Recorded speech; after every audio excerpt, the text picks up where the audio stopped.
La Guerra Fría nos coge ya muy lejos, pero hay acontecimientos que son difíciles de olvidar, como la crisis de los misiles en Cuba, hace 50 años. Ya se han desclasificado la mayoría de documentos importantes de aquel conflicto que nos puso al borde de una guerra nuclear, pero aún faltan testimonios. ¿Cómo vivieron los cubanos el temor a un enfrentamiento entre Estados Unidos y la Unión Soviética? This government, as promised, has maintained the closest surveillance of the Soviet military buildup on the island of Cuba. El mundo estuvo al borde de una guerra nuclear en 1962. La crisis de los misiles en Cuba en octubre de hace 50 años, en plena Guerra Fría, fue un momento de máxima tensión, pero de aquel conflicto aún quedan algunos aspectos por estudiar. En Cuba, un grupo de historiadores ha participado en el taller científico Octubre de 1962, a un paso del Holocausto. En sus conclusiones coinciden los científicos en que aún no están agotadas las investigaciones porque creen que hay que rescatar la memoria de quienes vivieron el conflicto. Tenemos crisis todavía, no hemos pasado la crisis. Tenemos una tremenda crisis por los bloqueos principalmente. Mira, yo vengo del hospital ahora. En los hospitales no podemos comprar medicina, no podemos comprar nada. Fue una de las crisis peores que hemos, creo yo, pasado en el mundo, porque estábamos al borde de una guerra nuclear. El Museo de la Revolución de La Habana ha inaugurado una exposición con fotografías, cartas y otros recuerdos de cubanos que vivieron los llamados 13 días, movilizados militarmente o desde la vida civil. Pero fue un momento en que el pueblo, unido a su dirección, como nunca antes en la historia de Cuba, hizo de la defensa de su dignidad y de la soberanía nacional una causa de honor y de ética muy importante. Tomás Díez, director del Instituto de Historia de Cuba, que ha escrito varios libros sobre el episodio de los misiles, ha recordado que a finales de los 80 Cuba empezó a organizar sus documentos secretos, en su mayoría información militar sobre la estancia de los soviéticos en la isla y la entrega de armamento al gobierno cubano. La crisis de los misiles, que en Cuba se conoce como la crisis de octubre, se inició cuando el espionaje de Estados Unidos descubrió que la ahora desaparecida Unión Soviética había instalado en Cuba 42 misiles con ojivas nucleares apuntando a su territorio. Good evening, my fellow citizens. Buenas noches, mis conciudadanos. Este gobierno, como prometimos, ha mantenido bajo vigilancia a los militares soviéticos de la isla de Cuba. La semana pasada tuvimos la evidencia de que han establecido una serie de emplazamientos de misiles ofensivos en esa isla ocupada.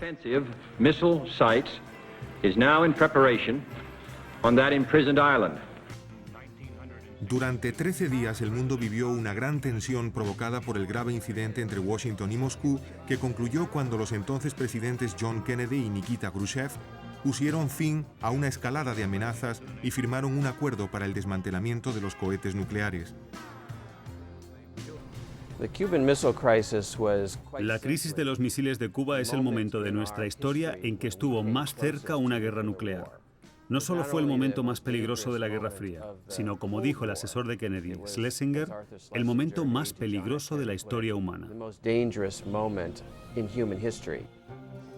El primer ministro soviético Nikita Khrushchev ordenó el despliegue secreto de misiles nucleares en Cuba en el otoño de 1962. Un avión espía de Estados Unidos tomó fotos sobre la isla el 14 de octubre de ese año y los servicios secretos dedujeron, a partir del tamaño de los misiles, que podrían alcanzar en pocos minutos ciudades estadounidenses en un radio de menos de 1000 millas, como Washington, Dallas, Texas, Cabo Cañaveral o Florida. Cuando el presidente Kennedy fue informado por los servicios de inteligencia, discutió con su equipo cómo responder y lo hizo asegurando que no toleraría la amenaza y anunciando un bloqueo sobre la isla. Tras el cruce de amenazas y la tensión de 13 días de negociaciones en la trastienda y preparativos militares, se alcanzó un acuerdo secreto y Khrushchev anunció el desmantelamiento de las armas soviéticas a cambio de la garantía de que Estados Unidos no invadiría Cuba.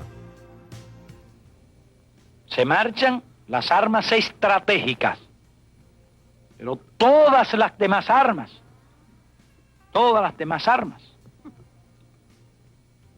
permanecen en nuestro país. El acuerdo público consistía en la promesa de no invadir Cuba si los soviéticos retiraban los misiles, pero la parte secreta del acuerdo era que Estados Unidos también retiraba de Turquía sus misiles que apuntaban a la Unión Soviética. La prueba de la tensión se puede ver en una exposición en los Archivos Nacionales de Washington. El documental se titula Al borde del abismo, JFK y la crisis de los misiles de Cuba, que incluye grabaciones con las tensas conversaciones desde el despacho oval y la sala blindada del Gabinete de Seguridad Nacional. Una de las lecciones de la crisis es que los países pequeños, incluso una isla como Cuba, se defienden si se sienten amenazados. Castro creyó que iban a ser invadidos de nuevo y esta vez enviaríamos a los marines. Por eso aceptó la oferta soviética de armas nucleares como instrumento disuasorio. Medio siglo después de la crisis de los misiles, Estados Unidos y Rusia conservan miles de armas nucleares listas para ser lanzadas de inmediato. 9 países del mundo tienen unas 20.000 armas nucleares, las suficientes para destruir cientos de veces nuestro planeta.